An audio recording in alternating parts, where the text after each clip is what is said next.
اب جو ہونے والا ہے نمبر 1 فوری طور پر تیسری عالمگیر جنگ جو سر پر کھڑی ہوئی ہے، آرمگیڈون جسے وہ کہتے ہیں بائبل کی اصطلاح میں، اور الملحمۃ الکبریٰ یہ الملحمۃ العظمیٰ یہ حدیث کے متفق گردید رائے ابو علی بارائے من انجیل کی آخری کتاب ریولیشنز آف جان، اس میں آرمگیڈون، اگر ڈکشنری میں دیکھیں گے تو آپ کو معنی ملیں گے آرمگیڈون کے a very big war which will be fought between the forces of evil and good before the end of this، اور اسی کا ذکر کیا بہت بڑی جنگ ہوگی، بہت بڑی جنگ، مڈل ایسٹ اس کا میدان بنے گا، اور اس جنگ کے عربوں کا شدید تہس نہس۔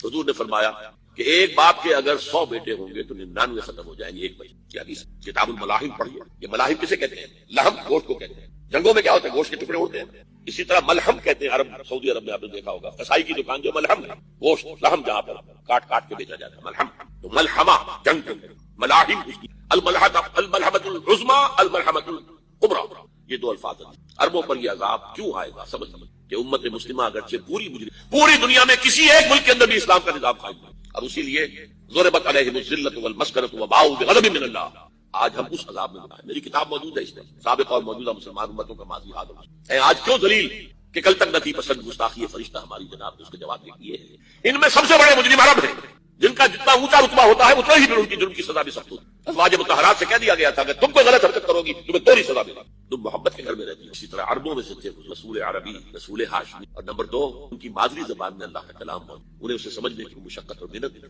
پھر بھی مغربی کولونیل کا بستر جیسے جیسے طے ہونا شروع اور عرب ممالک آزاد ہونے شروع، کسی نے ماسکو کو قبلہ بنا لیا، کسی نے اسلام کو۔ میرے اپنے اندازے میں ہولوکاسٹ جو ہوا تھا اس کو 10 سے ضرب دے دیجئے، اتنا بڑا ہولوکاسٹ مڈل ایسٹ میں ہوگا۔ اس ملحمۃ العظمیٰ بہت برے دن آ رہے ہیں، بہت برے دن آ رہے ہیں، بہت برے دن آ رہے ہیں۔ ان میں سے نمبر 1 ایران ہے۔ اگر ہم چلتے ہیں عرب سے مشرق کی طرف تو ایران ایک اعتبار سے یہ بازی لے گیا ہے پورے عالم اسلام پر۔ پورے عالم اسلام میں یہ واحد مسلمان ملک ہے جس نے بہرحال اپنی شریعت، اپنے عقائد کے مطابق ایک مذہبی انقلاب برپا کیا، اور پورے عالم اسلام میں مذہبی سطح پر، حکومت کی سطح پر فنڈامنٹلسٹ صرف ایک ملک ہے کہ اس پہلو سے ایران ان کا ٹارگٹ ہے، ٹارگٹ نمبر 1 ایک خاص اعتبار سے۔ ٹارگٹ نمبر 1 ایک دوسرے اعتبار سے ہم ہے وہ میں بعد میں عرض کروں گا۔ چونکہ حکومت کی سطح پر فنڈامنٹلزم ہے اور وہ آیا ہے ایک عوامی انقلاب کے نتیجے میں، پھر ان کے پاس تیل کی دولت ہے، اس کے خلاف اکنامک سینکشنز بھی ہو جائیں تو اگر لیبیا کھڑا ہو سکتا ہے تو بہرحال وہ بھی کھڑا ہو سکتا ہے، اور نقشہ وہ دنیا کو دکھا چکا ہے کہ لڑا دے ممولے کو شہباز، یہ نقشہ بھی اس نے دکھا دیا۔ یہ ہے ایران کا معاملہ۔ نمبر 2 پاکستان 400 برس کی تجدیدی مساعی کا امین، امانت دار۔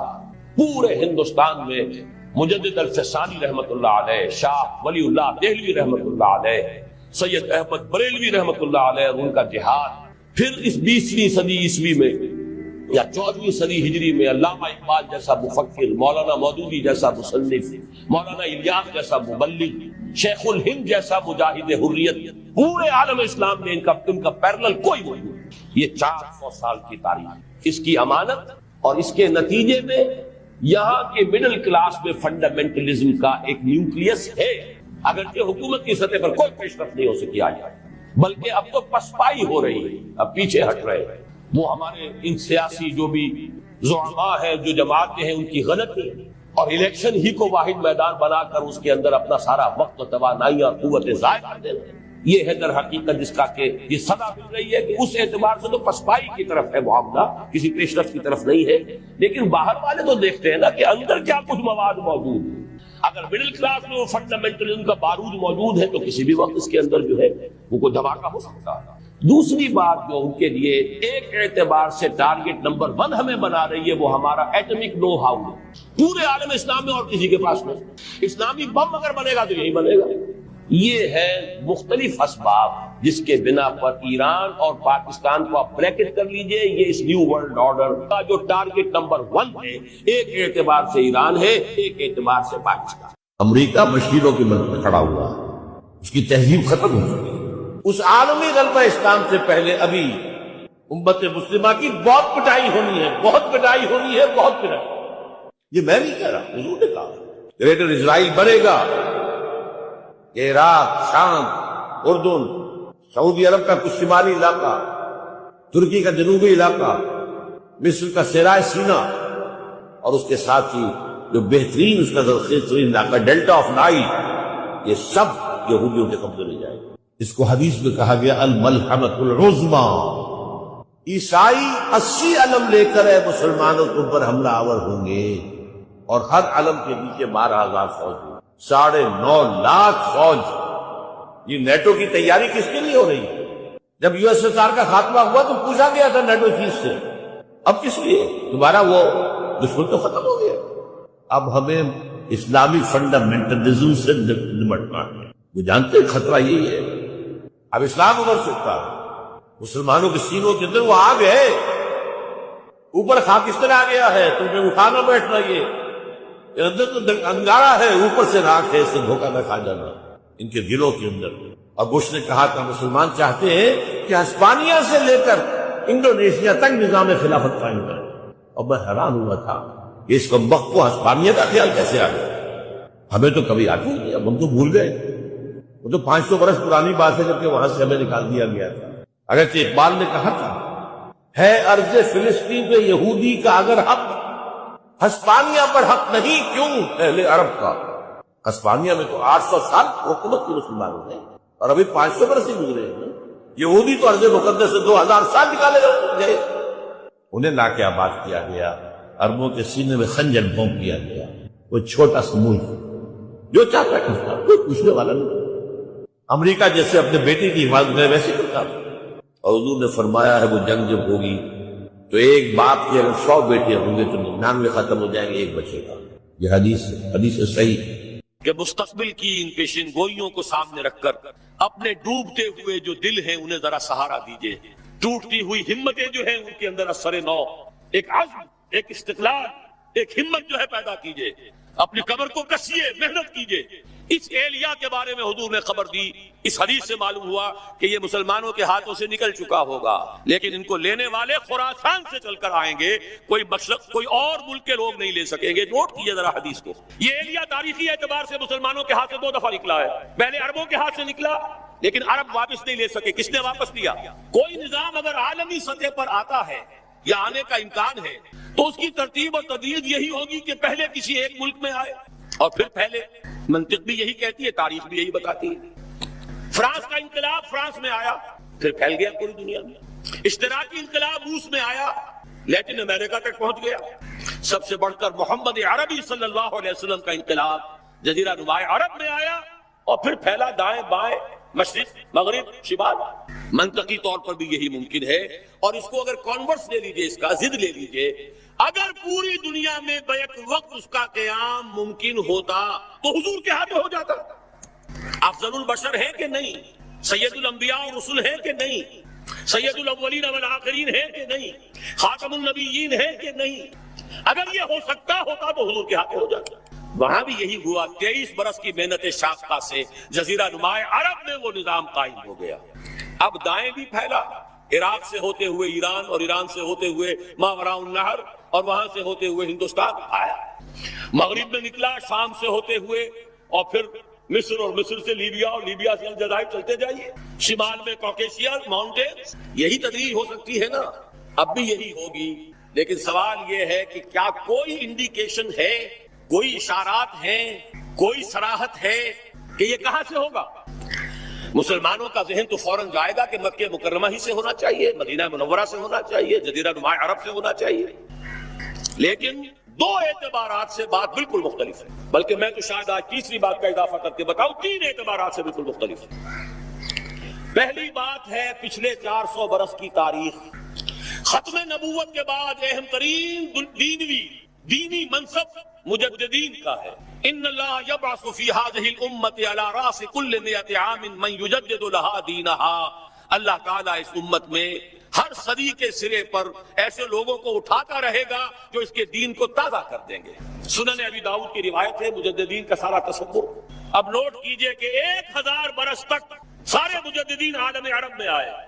عمر بن عبدالعزیز سے شروع ہو جائیے، عمر بن عبدالعزیز ہے، اور پھر امام ابو حنیفہ ہے، امام شافعی ہے، امام مالک ہے، امام احمد ابن حنبل ہے، غزالی ہے، ابن تیمیہ ہے، شیخ عبد القادر جیلانی، گنتے جائیے سب کے سب کہاں۔ اور جیسے ہی 1000 برس ختم ہوئے الف ثانی شروع ہوا، دوسرا 1000 سال امت کی تاریخ کا۔ مرکز ثقل جو ہے اس امت کا ہندوستان کو منتقل کر دیا گیا۔ اسپرچول سینٹر آف گریویٹی، روحانی اور علمی مرکز ثقل ہندوستان میں منتقل۔ 11ویں صدی کے مجدد اعظم شیخ احمد سرہندی رحمۃ اللہ علیہ، پوری دنیا میں ان کے سطح کا کوئی انسان آپ کو 11ویں صدی میں نظر نہیں آئے گا، اور ان کا سلسلہ مجددیہ نقشبندیہ پورے ٹرکش بیلٹ کے اندر پھیلا ہوا۔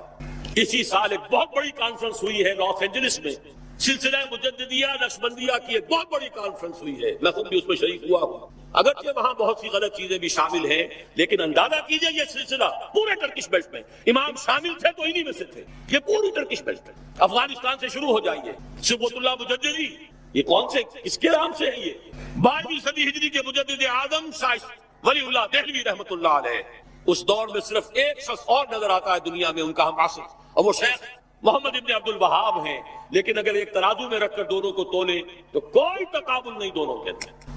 جامع معقول و منقول، جامع ظاہر و باطن، چاروں ڈائمنشنز کے حوالے سے جامع ترین شخصیت شاہ ولی اللہ دہلوی کی ہے رحمۃ اللہ۔ 13ویں صدی ہجری میں جہاد بہت سے ہوئے ہیں، سنوسی نے بھی جہاد کیا ہے، مہدی سوڈانی نے بھی کیا ہے، لیکن سب سے عظیم جہاد سید احمد بریلوی اور شاہ اسماعیل شہید رحمہ اللہ، وہ کہاں ہوا؟ ہندوستان۔ 14ویں صدی میں یوں تو ہمارے ہاں بہت سے لوگوں نے اپنے اپنے مجدد جو ہے منتخب کر لیے ہیں۔ تھانوی حضرات کے نزدیک مولانا اشرف علی تھانوی رحمۃ اللہ علیہ نصر مجدد جامع المجددین ہے، بریلوی حضرات کے نزدیک شاہ احمد رضا خان بریلوی وہ بہت بڑے مجدد ہیں، وغیرہ وغیرہ۔ لیکن میرا اپنا تجزیہ ہے، میں اپنی پوری کتاب میں بھی واضح کر چکا ہوں، علماء کے طبقے کی عظیم ترین شخصیت مجدد اعظم 14ویں صدی کے شیخ الہند مولانا محمود حسن اسیر مالٹا، جس کو انگریز نے گرفتار کر کے ہندوستان میں نہیں رکھا، مالٹا میں رکھا ہے۔ اقبال کے نفس سے ہے لالے کی آگ تیز، ایسے غزل سرا کو چمن سے نکال دو۔ اس کے علاوہ جو عظیم شخصیتیں ہندوستان نے پیدا کی ہیں، ان کے پاس ان کے برابر بھی کوئی شخصیت عالم عرب میں نہیں۔ اقبال جیسا مفکر کہیں ہے؟ مولانا مودودی جیسا مصنف کہیں ہے؟ مولانا الیاس جیسا مبلغ کہیں ہے؟ عالمی سطح پر، عالم عرب ہو یا عالم عجم ہو، اگر کوئی ڈنکا بول رہا ہے تو مولانا مودودی کی کتابوں کا ہے، مولانا الیاس کی تبلیغی جماعت کا ہے، اور دنیا کے کسی ملک سے اٹھنے والی کسی جماعت کا عالمی سطح پر کوئی اثر نہیں۔ سب اپنے اپنے علاقے کے ہیں، سب اپنے اپنے علاقے میں کام ہے، کوئی کسی کو جانتا بھی نہیں۔ اور فلسفیکل لیول پر، انٹلیکچوئل لیول پر علامہ اقبال واحد شخص ہے، کوئی دوسرا ہے ہی نہیں۔ تقابل تو وہاں کیا جائے جہاں کوئی دوسرا ہو، تو دوسرا ہے ہی نہیں۔ یہ کیا سب کچھ یوں ہی ہو رہا ہے، ایٹ رینڈم ہو رہا ہے، یا کوئی حکمت خداوندی ہے؟ یدبر الامر من السماء الى الارض، تدبیر خداوندی جو ہے، یدبر الامر من السماء الى الارض ثم يعرج اليه في يوم كان مقداره 1000 سنة مما تعدون۔ اللہ کی تدبیر تو ہزار برس کی ہوتی ہے، 400 برس کی تاریخ آپ کو میں نے بتا دی، 6 دینی اعتبار سے۔ اس میں اضافہ کیجئے، وہ جو کولونیل رول تھا اس سے آزادی تمام مسلمان ملکوں میں چلی، تحریک چلی ہے نا، لیکن اسلام کا نعرہ صرف تحریک پاکستان کے لیے لگا۔ عربوں نے عرب نیشنلزم کا حوالہ لیا ہے، سہارا لیا ہے۔ خلافت ختم ہو رہی تھی، احتجاجی تحریک صرف ہندوستان میں چلی، باقی پوری دنیا کے مسلمانوں نے یہ بھی محسوس نہیں کیا، جیسے کہ حضور نے فرمایا ہے کہ ایک منافق کو بھی گناہ کرنے سے کچھ احساس تو ہوتا ہے، بس اتنا ہی ہوتا ہے جیسے ناک پر مکھی بیٹھی تھی اسے اڑا دیا۔ اس سے زیادہ احساس خلافت کے خاتمے کا پوری دنیا میں کہیں نہیں۔ اور یہاں مشرق سے مغرب، شمال سے جنوب، بولی اماں محمد علی کی جان بیٹا خلافت میں دے دو، ہندوؤں کو شریک ہونا پڑا خلافت کی تحریک۔ قرارداد مقاصد پاس ہو گئی، 10 کروڑ انسانوں کی نمائندہ اسمبلی کہہ رہی ہے we wash our hands off the claim of sovereignty، ہم حاکمیت کے دعوے سے دستبردار ہوتے ہیں، سروری زیبا فقط اس ذات بے ہمتا کو ہے، حکمراں ہے ایک وہی، باقی بتانے آزاد۔ اس سے اگلا معجزہ، تمام فرقوں کے 31 سربراہ مردہ علماء نے دستور کے 22 نکات دے دیے متفق علیہ۔ اس کے بعد قافلہ بھٹک گیا، میں اس طرف جانا نہیں چاہتا، اس وقت صرف آپ کو مثبت چیزیں بتا رہا ہوں۔ بھٹک کر ہم نے اپنی منزل دور کر لی ہے، واپس آ جائیں گے تو انشاءاللہ یہ پچھلے سنگھائے میل، یہ ہمارے حوصلوں کو بڑھانے کے لیے ان کی یاد تازہ کرنا۔ تازہ خواہی داشتن گر داغ ہائے سینہ را، گاہے گاہے باز کھائیں داستان پاری نہ رہا۔ اس کو نوٹ کیجئے، اس لیے یاد دلا رہا ہوں کہ کچھ بشیت عزدی ہے اس علاقے سے۔ اب آئیے احادیث کی طرف، 3 حدیثیں ہم نے کوٹ کی ہیں۔ عن عبداللہ بن الحارث رضی اللہ عنہ، ابن ماجہ کی روایت ہے، یہ سنن ابن ماجہ، عن عبداللہ بن الحارث رضی اللہ عنہ قال رسول اللہ صلی اللہ علیہ وسلم یخرج ناس من المشرق یؤتون للمہدی یعنی سلطانہ، مشرق کی طرف سے لوگ نکلیں گے جو منزل پر منزل کرتے ہوئے آئیں گے، وطا پاؤں تلے روندنا، مہدی کے لیے یعنی اس کی حکومت قائم کرنے کے لیے۔ مہدی کا ظہور جو بھی ہمارے پاس روایات ہیں وہ یہی ہے کہ ان کا ظہور تو عالم عرب ہی میں ہوگا، مکے ہی میں، وہی ان سے بیعت ہوگی۔ اس وقت تصور ذہن سے نکال دیجئے جو شیعوں اور سنیوں کے درمیان اختلاف ہے، ان کے نزدیک ان کے 12ویں امام ہیں جو چھپے ہوئے ہیں وہ ظاہر ہوں گے، ہمارے نزدیک جیسے اور مجددین پیدا ہوئے ہیں اپنے اپنے وقت میں، ایسے ہی ایک مجدد پیدا ہوں گے جن کا نام مہدی ہے، اور ہو سکتا ہے بلکہ میں یقین سے کہتا ہوں کہ ہو چکا ہے کہ وہ پیدا ہو چکے۔ زمانے کی رفتار بتا رہی ہے، حالات کا رخ بتا رہا ہے، لہذا یہ شیعہ سنی فرق کو ذہن سے اس وقت نکالنا، جیسے مجدد الفسانی کھڑے ہوئے، جیسے احمد ابن حنبل کھڑے ہوئے، ایسے ہی ایک اللہ کا بندہ حضرت فاطمہ رضی اللہ تعالی عنہا کی نسل سے حضرت حسن کی اولاد میں سے ہوگا، اور اس کا وہی سے آغاز ہوگا، لیکن وہاں سے آغاز تو ہوگا، اس کی حکومت جمانے کے لیے فوجیں مشرق سے چل کر آئیں گی۔ معلوم ہوا کہ مشرق کے علاقے میں کہیں یہ کام پہلے ہو چکا ہوگا، اسلامی حکومت اور خلافت قائم ہو چکی ہوگی، وہاں سے فوجیں آئیں گی جو مدد کریں گی حضرت مہدی کی، یعطون للمہدی یعنی سلطانہ، جمائیں گی اس کی حکومت کو۔ علامہ اقبال نے غالب ایسے ہی حدیثوں سے وہ انسپریشن لی تھی کہ میرے عرب کو آئی ٹھنڈی ہوا جہاں سے، میرا وطن وہی ہے، میرا وطن وہی ہے۔ حضور صلی اللہ علیہ وسلم کو ٹھنڈی ہوا آئی تھی۔ اگلی حدیث پڑھی عن ابی ہریرہ، اور یہ جامع ترمذی کی روایت ہے حضرت ابو ہریرہ سے رضی اللہ عنہ، یخرج من خراسان رایات سود لا یردها شیء حتی تنصب بایلیا، خراسان سے سیاہ پرچم نکلیں گے جنہیں کوئی طاقت جن کا رخ پھیر نہیں سکے گی یہاں تک کہ وہ ایلیا میں جا کر نصب ہو جائیں گے۔ اس حدیث میں دو لفظ اگر نہ سمجھ لیں ہم تو حدیث سمجھ میں نہیں آتی۔ آپ کو معلوم ہے کہ دنیا میں ملکوں کے نام بدلتے رہے، 50 سال پہلے پاکستان کے نام سے کوئی ملک تھا ہی نہیں۔ حضور کے زمانے میں خراسان ایک بہت بڑا ملک تھا، اور آج کے افغانستان کا تقریباً 2/3 سب سے نچلا جو اس کا ریگستانی سا علاقہ ہے سیستان کہلاتا تھا، اس سے اوپر جو ہے خراسان تھا۔ پاکستان کا بھی ملحقہ علاقہ اس میں شامل تھا۔ یہ واخان کی پٹی جو آپ نے کبھی پڑھی ہوگی، اور جب کہ ابھی افغانستان میں جنگ ہو رہی تھی، روسی آ گئے تھے، ایک بڑی باریک سی پٹی آتی ہے افغانستان سے، جیسے کسی برتن کا ہینڈل ہو، کسی فرائی پین کا ہینڈل چلا رہا ہے، وہ واخان۔ اس کتابوں میں لکھا ہے کہ یہ خراسان کی مشرقی سرحد تھی، اس کے نیچے کا سارا علاقہ یہ باجوڑ، دیر، یہ سارا، پھر اس کے بعد کوہستانی علاقہ، یہ وہ علاقہ ہے جہاں جہاد سید احمد بریلوی رحمۃ اللہ علیہ کا ہوا۔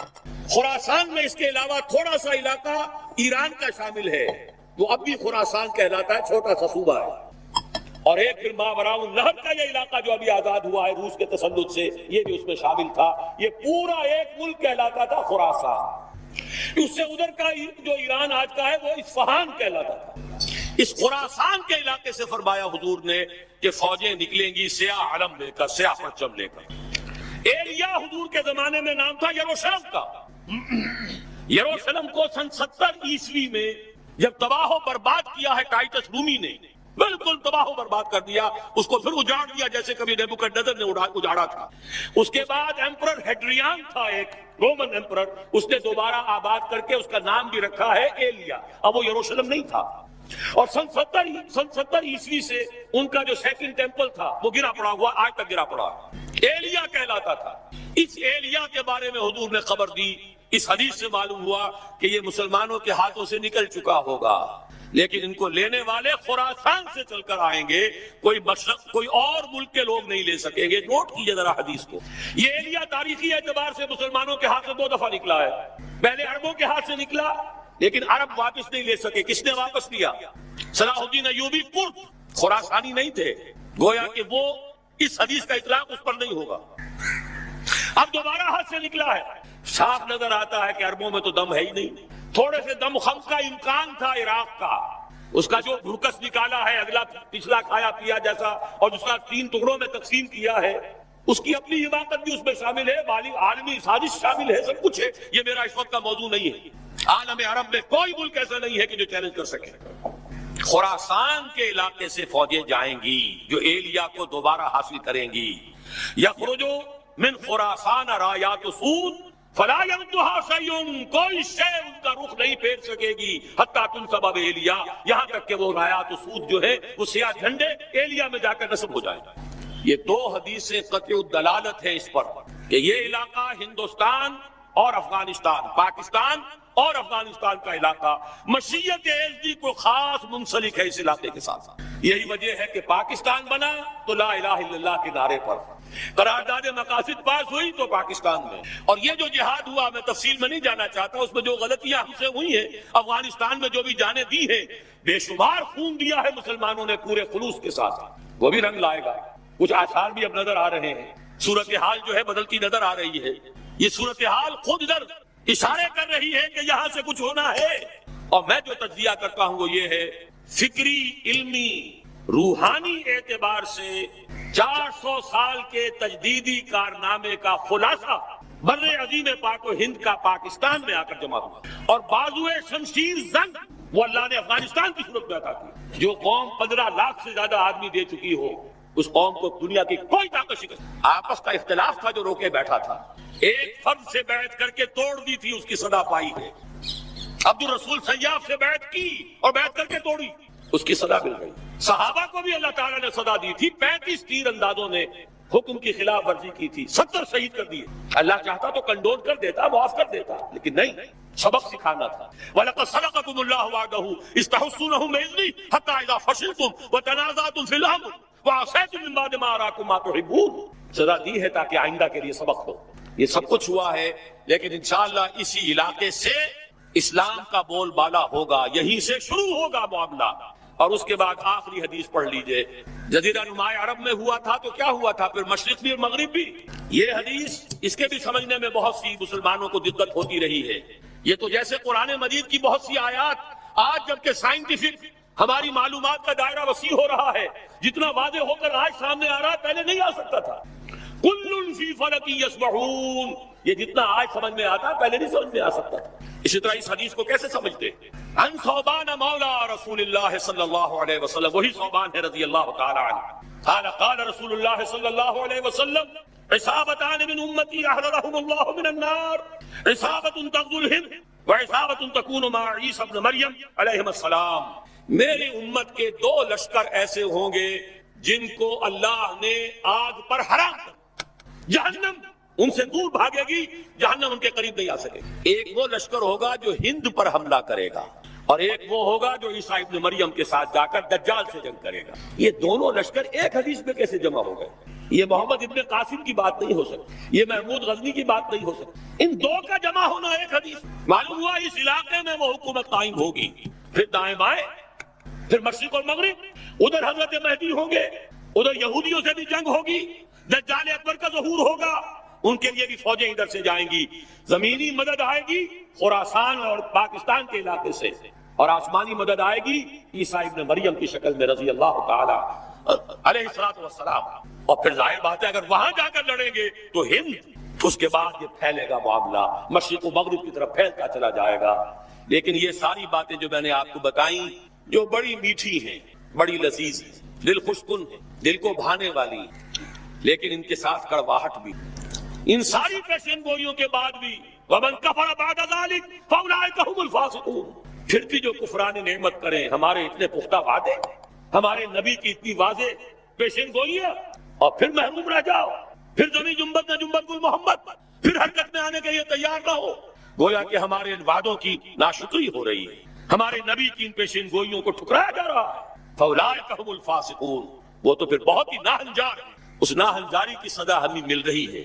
ہم بھٹک گئے تھے صحیح راستے پر آتے ہوئے، 1951 سے ہمارا قافلہ بھٹکا ہے، 1949 میں قرارداد مقاصد، 1950 میں تمام مذہبی فرقوں کے طرف سے متفق علیہ دستور کے 22 اصول، 51 سے الیکشن میں حصہ لے کر جو بیڑا غرق کیا ہے، اسلام کی منزل جو کھوٹی کی، اسلام کو ایک پولیٹیکل ایشو بنا کر، ایک پارٹی ایشو بنا کر، متنازع مسئلہ بنا کر، اور پھر 5 جماعتیں اسلام کے نام پر ووٹ لینے کے لیے میدان میں آئی، تو جو کچھ حشر ہوا ہے وہ ہمارے سامنے۔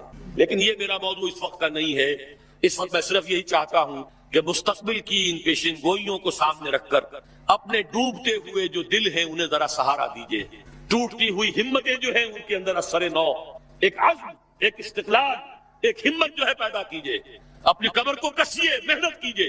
یا ایھا الذین آمنوا هل ادلکم علی تجارۃ تنجیکم من عذاب الیم تؤمنون باللہ ورسولہ وتجاہدون فی سبیل اللہ باموالکم وانفسکم ذالکم خیر لکم ان کنتم تعلمون. اس کے لیے کمر کسنی ہے، وہ اس میں شامل. سرائے سینہ تو ہے ہی ہے، وہاں تو انہیں ان کا قرآن جو ہے وہ تو نازل ہوا تھا سرائے سینہ. حضرت موسیٰ علیہ السلام کو جو دیے گئی تھی تورات سرائے سینہ میں دی. پھر فلسطین سارا ان کا ہے، شام سارا ان کا ہے. عراق پہلے کہتے تھے فرات تک ہمارا، اب کہتے نہیں دجلہ تک، تاکہ جو دوآبا ہے وہاں پر جو بہت ہی زرخیز علاقہ ہے، دجلہ اور فرات کے درمیان دوآبا، وہ بھی سارا ہمارا. نیچے اتریے شمالی حجاز ہمارا ہے انکلوڈنگ مدینہ. ہمارے 3 قبیلے یہاں تھے جہاں سے کہ محمد نے ان کو نکالا تھا صلی اللہ علیہ وسلم. خیبر یہاں تھا جہاں سے اکھاڑ کر پھینکا تھا.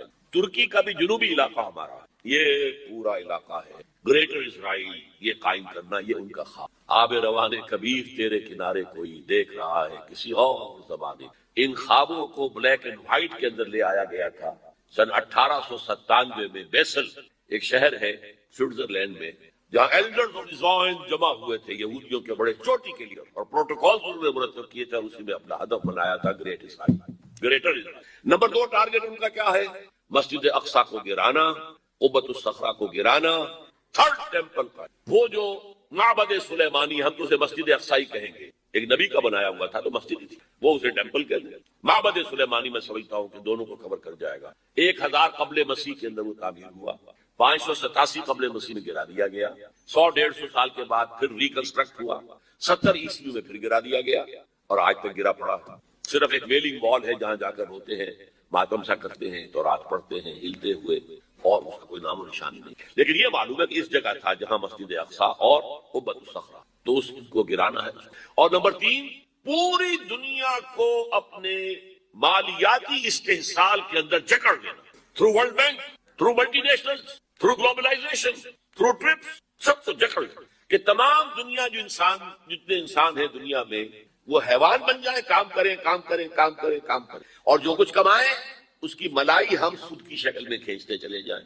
چھاچھ ان کے لیے چھوڑ دیں تاکہ پیئیں، تاکہ اگلے دن بھی کام کر سکیں. یہ ان کا فلسفہ ہے. تالمود میں لکھا ہوا کہ در حقیقت انسان تو صرف ہم ہیں، باقی جتنے انسان ہیں، جنٹائلز بھی کہتے ہیں ان کو، گوئمز بھی کہتے ہیں، یہ انسان نما حیوان ہیں، یہ حیوان ہیں، انسان نہیں.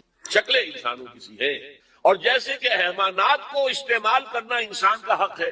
بیل کو ہل کے اندر جوتتا تھا کہ نہیں؟ اب ٹریکٹر آ گئے تو دوسری بات ہے. گھوڑے کو ٹانگے میں جوتتا تھا کہ نہیں؟ اب ٹیکسیاں چل رہی ہیں، ٹھیک ہے، لیکن کہیں کہیں تو ٹانگے چل رہے ہیں، کہیں تو انسان بھی جتے ہوئے ہیں. خیر ہندوستان میں تو وہ سائیکل رکشا چل رہا ہے ابھی تک. بہرحال ظاہر بات ہے کہ جس طرح تم نے ان حیوانوں کو استعمال کیا، ہمارا حق ہے تمہیں استعمال کرنا. البتہ جیسے تم ٹانگے کے اندر جس گھوڑے کو جوڑتے ہو، شام کو جو کما کر لاتے ہو، تھوڑا حصہ اسے بھی دیتے. کوئی دانا نہیں ڈالو گے، کوئی چارہ نہیں ڈالو گے تو اگلے روز کیسے کام کرے؟ اسی طرح ہم بھی تمہیں بنا دیں گے حیوان، اور تم کام کرو گے کام کرو گے کام کرو گے. جو کچھ بنے گا، جو پروڈکشن ہوگی، اس میں سے کچھ حصہ تمہارے لیے چھوڑ دیں گے، ملائی اور مکھن کی. کیا ضرورت ہے جا کر حکومت کریں؟ جہاں بھی حکومت کریں گے وہ تمہیں ماریں گے، تم انہیں مارو گے، کیا فائدہ؟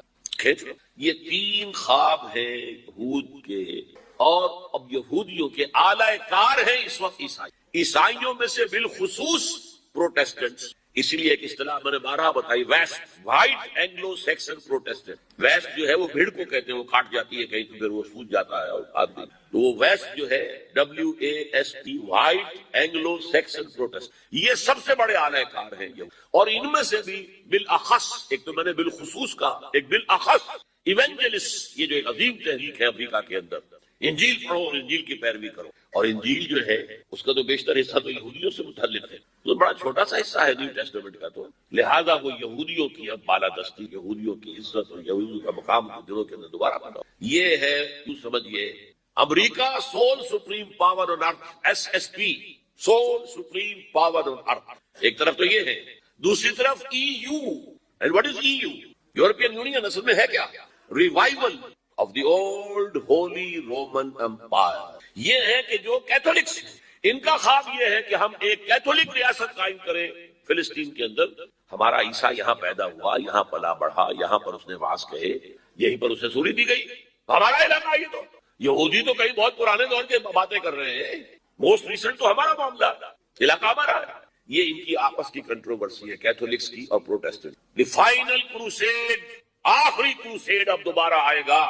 پہلا آیا تھا، پہلا 1000 سال ختم ہوا، سیکنڈ ملینیم شروع ہوا تو کروسیڈ ہوئے. اب سیکنڈ ملینیم ختم ہوا ہے، تھرڈ ملینیم شروع ہوا ہے تو فائنل کروسیڈ کی بات آ. اور یہ پروٹیسٹنٹس کہتے ہیں کہ یورپ کو شیطان کہتے ہیں پوپ کو. شیطان پوپ اس لیے جمع کر رہا ہے کہ یہ مڈل ایسٹ کے اوپر حملہ آور ہو کر اور فلسطین کے اندر یہ کیتھولک عیسائی حکومت قائم ہے، جبکہ پروٹیسٹنٹس یہودیوں کو سپورٹ کر رہے ہیں کہ گریٹر اسرائیل ان کا قائم ہو، ان کا ٹیمپل جو ہے وجود میں آ جائے اور اس کے اندر ان کے آ رہے. یہ ہے اس ایک طرف تو یہ فوجیں یہودی، یورپینز اور ویسٹ، کیتھولکس اور پروٹیسٹنٹ، بحث کے مجموعی عیسائی ان کی مٹھی. دوسری طرف کیا ہے؟ دوسری طرف امت مسلمہ ہے. یہ امت مسلمہ برے حال بستیوں میں بٹی ہوئی ایک امت تو ہے ہی نہیں. دنیا جمع ہو رہی ہے، ہم اور کٹ رہے ہیں. یورپ صدیوں کے بعد متحد ہوا، ہمارا ملک پاکستان 2 ٹکڑے ہوئے. اب سیسیشن بلوچستان کے ہمارے سامنے. یہ امت جو ہے جو بہت بد ہے، لیکن اس کو اقبال نے کیا کہا تھا ابلیس کی مجلس شورا میں؟ خاکستر ہے یہ، اس کے اندر ایک چنگاری ہے. وہ چنگاری کیوں پیدا ہوئی ہے اس کے نتیجے ہسٹوریکل پرسپیکٹو. جیسے ہی یورپی استعمار کا بستر لپٹنا شروع ہوا، یہاں سے انگریز گئے 1947 میں، ادھر سے وہ بلندیزی چلے گئے آپ کے انڈونیشیا سے، اور کہیں سے فرانسیسی چلے، لیبیا سے اطالوی چلے گئے، الجزائر سے فرانسیسی چلے گئے، مصر سے انگریزوں کو اٹھا کر صدر ناصر نے میڈیٹرینین کے اندر پھینک دیا.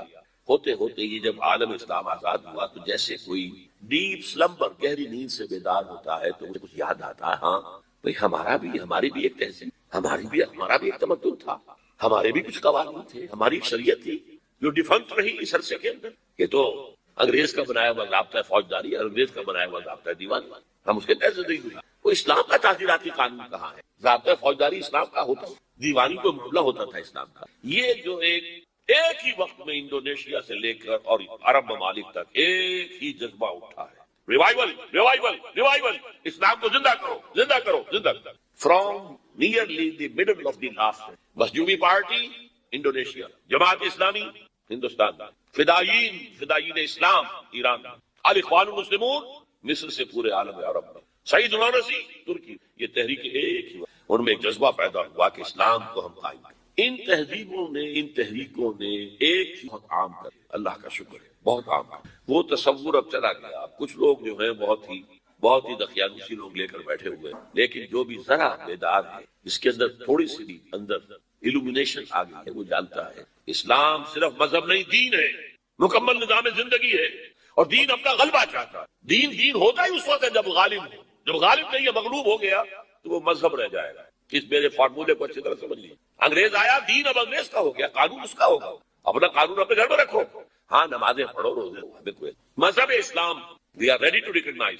دین اسلام ختم. دیکھیے آج یہ چیز اپنے کلائمیکس کو پہنچ. آج سول سپریم پاور اور نارتھ امریکہ کہہ رہا ہے دین اسلام اسے ہم ختم کر کے رہیں گے، کچل کر رہیں گے. مذہب اسلام اسے ہم امبریس کرنے کو. اور میں کہتا ہوں کہ جب وہ کہتا ہے کہ ہم اسلام کے دشمن نہیں ہیں تو جھوٹ نہیں کہتا، سچ کہتا. وہ کہہ سکتے ہیں دیکھو تم امریکہ آئے، تم نے ہمارے چرچ خریدے اور مسجدیں بنا لی. Did we object? ہم نے کوئی اعتراض کیا؟ یو پرچیز سینیگوگز، یہودیوں کی عبادت گاہیں، انہوں نے مسجد بنا لیا، ہم نے کبھی روکا؟ تم نے ہزارہا افرو امریکنز کو مسلمان بنا لیا، ہم نے اعتراض کیا؟ تم نمازیں پڑھتے ہو، ہم نے روکا؟ تم نے اسلامک سینٹرز بنائے، ہم نے روکا؟ اسلام مذہب کی حیثیت سے تم روزے رکھتے ہو تو اب ایک افطاری بھی تمہیں دینے کو تیار ہے. وائٹ ہاؤس میں ایک افطاری دیں گے، سیلیبریٹ کریں گے تمہارا منتھ آف فاسٹنگ. تمہارے عید اور بقرہ عید پر ہم یادگاری ٹکٹ ایشو کر دیں گے، کرتے ہیں. تو we are not against your religion Islam is acceptable. لیکن نظام، سیاسی، معاشی، سماجی نظام یہ ہمارا. یہ بات ابھی چند دن پہلے میرے ذہن میں آئی ہے. ظاہر بات ہے جب کچھ زندہ ہوں نئے خیالات تو آئیں گے. آج 1400 برس بعد تاریخ جو ہے 180 درجہ اس نے موڑ کھا لیا. یہی بات ہماری تھی. ہم نے کیا کہا تھا؟ تم یا اسلام لاؤ، ہمارے برابر کے ساتھی ہو، یا چھوٹے بن کر رہو، مذہب تمہارا ہوگا، دین ہمارا ہوگا، اور ورنہ آؤ میدان میں، تلوار ہمارے درمیان فیصلہ کرے. آج یہی بات مشکل. نظام ہمارا ہوگا، تم ہندو رہو، مسلم رہو، سکھ رہو، پارسی رہو، عیسائی رہو، بتوں کو پوجو، ایک خدا کو پوجو، انسین کو پوجو، درختوں کو پوجو، آلہ تناسل کو پوجو، جس کو چاہو پوجو. We don't object. کوئی تہوار بناؤ، ہمیں کوئی اعتراض نہیں. لیکن نظام، دی پولیٹیکل سوشل اکنامک سسٹم، وہ ہمارا ہے. یہ بالکل یوں سمجھیے کہ 180 درجے میں تاریخ نے موڑ کھا. ہم نے کہا تھا یہ مانیے، آج یہ کانٹ ڈینائی. میں نے کہا تھا نا 3 کالمز نکلے، شرقن غربن شمال، ان کا کہنا کیا تھا؟ جہاں گئے دیکھو بھائی اسلام لے آؤ، تم ہمارے برابر کے بھائی ہوں گے۔ ہم یہ بھی نہیں کہیں گے کہ ہم سینئر ہیں تم جونیئر ہو، ہمارے حق زیادہ ہے تمہارے کم، نہیں، برابر بالکل۔ اگر اسلام نہیں لاتے تو چھوٹے بن کر رہو، دین نظام ہمارا ہوگا، مذہب تم رکھ سکتے ہو، عیسائی ہو، پادری ہو، جو بھی ہو، عیسائی یہودی جو چاہو، اور ورنہ آؤ میدان میں تلوار فیصلہ کریں۔ یہ تمام ہر جگہ یہی کہا گیا۔ ابھی ہم نے حدیث پڑھی ہے، لیکن یہ اس وقت کی نہیں ہے، یہ ابھی ذرا اور آگے کی دور کی بات ہے۔ لا یبقى علی ظہر الارض بیت بدر ولا وبر الا ادخلہ اللہ کلمۃ الاسلام بذل ذلیل اور عز عزیز۔ یا تو اللہ تعالیٰ اس گھر والے کو اسلام کی توفیق دے گا، اسلام اس کے گھر میں داخل ہوگا، اس کا بھی احساس ہو، اور یا وہ چھوٹا ہو کر رہے گا، ہاتھ سے جزیہ پیش کرے گا، یعطوا الجزیۃ عن ید وہم صاغرون۔ غلبہ اسلام کا ہوگا، دین اسلام کا۔ بہرحال یہ تحریکیں جو ہیں اس میں بہت کچھ، ایک تو پازیٹو نکل چکا ہے، وہ باقی ہے، وہ ختم ہونے والا نہیں ہے، کہ کچھ صدیوں کے انحطاط اور زوال کی وجہ سے ہم سمجھ بیٹھے تھے کہ اسلام بھی بس ایک مذہب ہے، اب ہم سمجھتے نہیں، اسلام بھی، اور یہ غلبہ چاہتے، لیکن یہ تحریکیں سب کی سب ناکام۔ اس کی 2 وجوہات ہیں، اسے میرے ہاں میری کتابوں میں تفصیل سے بحث ہے۔ پہلی وجہ یہ ہے کہ ان تحریکوں نے اسلام اور اس کے نظام پر تو بہت توجہ دی ہے، ایمان پر توجہ۔ اسلام ایک عمارت ہے جس کے نیچے بنیاد ایمان ہے، جب تک ایمان قوی نہیں ہو، لیونگ تھروبنگ ایمان، برننگ ایمان وتھ کنوکشن، اس وقت تک یہ مہم سر ہے۔ اور نمبر 2 میتھڈالوجیز انہوں نے جو ہم اصل تحریکیں تھیں ان سے بورو کر لی، کمیونسٹوں سے لے لی، سوشلسٹوں سے لے لی، فاشسٹوں سے لے لی، اور گوریلوں سے لے لی، یہ ساری جو ہے بوروڈ میتھڈالوجی، حالانکہ اس میتھڈالوجی لینی چاہیے تھی سیرت محمد صلی اللہ علیہ وسلم۔ ان 2 غلطیوں کی وجہ سے یہ ساری تحریک ناکام ہے۔ الاخوان تقریباً، جماعت اسلامی تقریباً، اور بھی تحریکیں، فدائین اسلام کا تو پھر کہیں ذکر ہی نہیں ملا، یہ تو بعد میں وہاں مجاہدین خلق وغیرہ پیدا ہوئے، لہذا یہ تحریکیں ناکام ہوئی۔ اور اب ہونے والا کیا ہے اس کیفیت میں؟ میں نے بتا دیا، ایک طرف وہ ہے، ایک طرف اب جو ہونے والا ہے، نمبر 1 فوری طور پر تیسری عالمگیر جنگ جو سر پر کھڑی ہوئی، آرمگیڈون جسے وہ کہتے ہیں بائبل کی اصطلاح میں، اور الملحمۃ الکبریٰ یا الملحمۃ العظمیٰ، یہ حدیث متفق گردید رائے ابو علی بارائے من، انجیل کی آخری کتاب ریولیشنز آف جان، اس میں آرمگیڈون، اگر ڈکشنری میں دیکھیں گے تو آپ کو معنی ملیں گے آرمگیڈون کے، a very big war which will be fought between the forces of evil and good before the end، اور اسی کا ذکر ہوا، بہت بڑی جنگ ہوگی، بہت بڑی، مڈل ایسٹ اس کا میدان بنے گا، اور اس جنگ کے عربوں کا شدید تحس نحس۔ حضور نے فرمایا کہ ایک باپ کے اگر 100 بیٹے ہوں گے تو 99 ختم ہو جائیں گے، ایک بچہ۔ یہ حدیث کتاب الملاحم پڑھی، یہ ملاحم کسے کہتے ہیں؟ لحم، گوشت کو، جنگوں میں کیا ہوتا ہے؟ گوشت کے ٹکڑے اڑتے ہیں، اسی طرح ملحم کہتے ہیں عرب، سعودی عرب میں آپ نے دیکھا ہوگا کسائی کی دکان جو ملحم ہے، گوشت لحم جہاں پر کاٹ کے بیچا جاتا ہے، ملحم۔ تو ملحمہ جنگ کو کہتے ہیں، ملاحم، الملحمۃ العظمیٰ، الملحمۃ الکبریٰ، یہ 2 الفاظ ہیں۔ عربوں پر یہ عذاب کیوں آئے گا؟ سمجھ کہ امت مسلمہ اگرچہ پوری مجرم ہے، پوری دنیا میں کسی ایک ملک کے اندر بھی اسلام کا نظام قائم ہے، اور اسی لیے ضربت علیہم الذلۃ والمسکنۃ وباؤوا بغضب من اللہ، آج ہم اس عذاب میں ہیں۔ میری کتاب موجود ہے اس پر، سابق اور موجودہ مسلمان امتوں کا ماضی، حال اور مستقبل ہے۔ آج کیوں ذلیل کہ کل تک نہ تھی پسند گستاخی فرشتہ ہماری جناب نے، اس کا جواب یہ ہے، ان میں سب سے بڑے مجرم عرب ہیں، جن کا جتنا اونچا رتبہ ہوتا ہے اتنا ہی پھر ان کی جرم کی سزا بھی سخت ہوتی ہے۔ ازواج مطہرات سے کہہ دیا گیا تھا کہ تم کوئی غلط حرکت کرو گی تمہیں 2 سزا ملے گی، تم محمد کے گھر میں رہتی ہو صلی اللہ علیہ وسلم۔ اسی طرح عربوں میں سے تھے رسول عربی، رسول ہاشمی، اور نمبر 2 ان کی مادری زبان میں اللہ کا کلام موجود، انہیں اسے سمجھنے کے لیے کوئی مشقت اور محنت نہیں۔ پھر بھی مغربی کولونیل کا بستر جیسے جیسے طے ہونا شروع ہوا اور عرب ممالک آزاد ہونے شروع، کسی نے ماسکو کو قبلہ بنا لیا، کسی نے واشنگٹن۔ اسلام کو میرے اپنے اندازے میں ہولوکاسٹ جو ہوا تھا اس کو 10 سے ضرب دے دیجئے، اتنا بڑا ہولوکاسٹ مڈل ایسٹ ہوگا اس ملحمۃ العظمیٰ اور ملحمۃ الکبریٰ کا۔ بہت برے دن آئے، بہت برے دن۔ البتہ اس کے بعد پانسا پلٹے، اس پانسا پلٹنے کی کیا وجہ ہوگی وہ بھی میں آپ کو بتا دوں۔ مسلمانوں کو دوبارہ فتح ہونی شروع، مسلمان پہلے تو یہ سارے عرب ممالک نکل جائے گا، گریٹر اسرائیل بن جائے گا، عراق ہے، شام ہے، سعودی عرب میں وہ آ جائیں گے، مدینے کے قریب تک مدینے کے اندر داخل نہیں ہو سکیں گے، وہ اللہ کی طرف سے خاص پروٹیکشن، باقی وہ اپنا گریٹر اسرائیل ہے۔ پھر جو ہے there will be a reversal، اور اس ریورسل میں مسلمان دوبارہ ریگین کریں گے اپنے کھوئے ہوئے علاقوں۔ اس میں 3 واقعات کو ذہن میں۔ پہلی بات وہ جو میں کہہ چکا کہ کسی نہ کسی ملک میں، کسی عجمی ملک، عربوں پر تو عذاب آ جائے گا، آخری عذاب عجمی مسلمان ملک میں نظری طور پر ایران بھی ہو سکتا ہے، افغانستان، پاکستان، اور کسی درجے میں بھارت۔ وہاں بھی تو آخر 20 کروڑ مسلمان، لوگ 18 کہہ دیتے ہیں اور وہ 12 بھی کہہ دیتے ہیں، 20 یا 25 کروڑ مسلمان بس۔ بہرحال یہ جو دوبارہ پھر مسلمان جو ہے ابھریں گے، اس میں پہلا سبب کیا ہوگا کہ کسی علاقے میں، عجمی مسلمان علاقے میں خلافت علی منہاج النبوہ قائم ہے۔ میرے نزدیک پاکستان اور افغانستان، میرا گمان ہے واللہ عالم، میں نے کہا تھا ان باتوں میں اختلاف کی گنجائش ہے، یہ کوئی میں قرآن و حدیث کی سے نہیں کہہ رہا، لیکن جو میرا مشاہدہ ہے افغانستان کی تقسیم ہو جائے گی، پختون حصہ جو ہے پاکستان کے ساتھ ملے گا، اور یہ یہاں پر وادی سندھ جس کو اقبال نے کہا ہے کارواں زی وادی دور و دراز آیت کرو، اس جہاں پر خلافت علی منہاج النبوہ کا نظام قائم ہوگا اور یہاں سے فوجیں چلیں گے، نمبر 1۔ نمبر 2، عرب کے ریگزار میں 15ویں صدی کے مجدد کا ظہور ہو جائے۔ مہدی کو ہم مانتے ہیں مجدد، شیعہ مانتے ہیں 12ویں امام جو چھپے ہوئے، ان کے امام معصوم جو ہے 12، ان میں سے آخری جو ہے وہ چھپے ہوئے ہیں غار میں 1200 برس سے، اور وہ ظاہر ہوں گے، یہ ان کا عقیدہ ہے، ہمارا نہیں۔ ہم سمجھتے ہیں جیسے ہر صدی میں اللہ مجدد بھیجتا رہا، اسی طریقے سے میرے گمان میں 15ویں صدی کے مجدد وہ حضرت مہدی ہوں، ان کی حکومت جا کر یہ فوج قائم کرے گی، اربوں میں دم نہیں ہو، وہ اپنی عیاشیوں کی وجہ سے بالکل کھوکھلے ہو چکے، دولت کی فراوانی اور عیاشی۔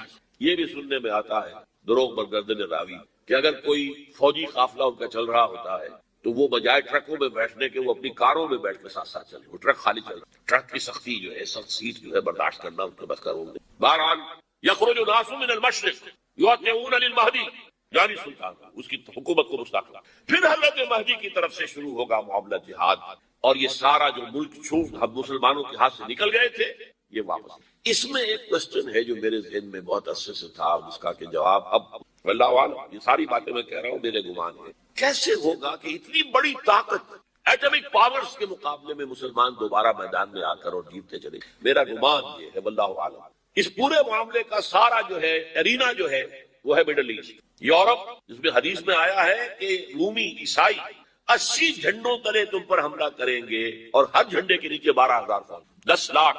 اور مجھے حال ہی میں معلوم ہوا ہے کہ آج کل جو ایک ڈویژن ہوتا ہے وہ 12,000 کا ہوتا ہے، تو 80 ڈویژنز آرمی، لیکن معلوم ایسا ہوتا ہے کہ روس، چائنا، جاپان اور میرے خیال میں یہ نیوٹرل رہے، نمٹ لو آپس میں۔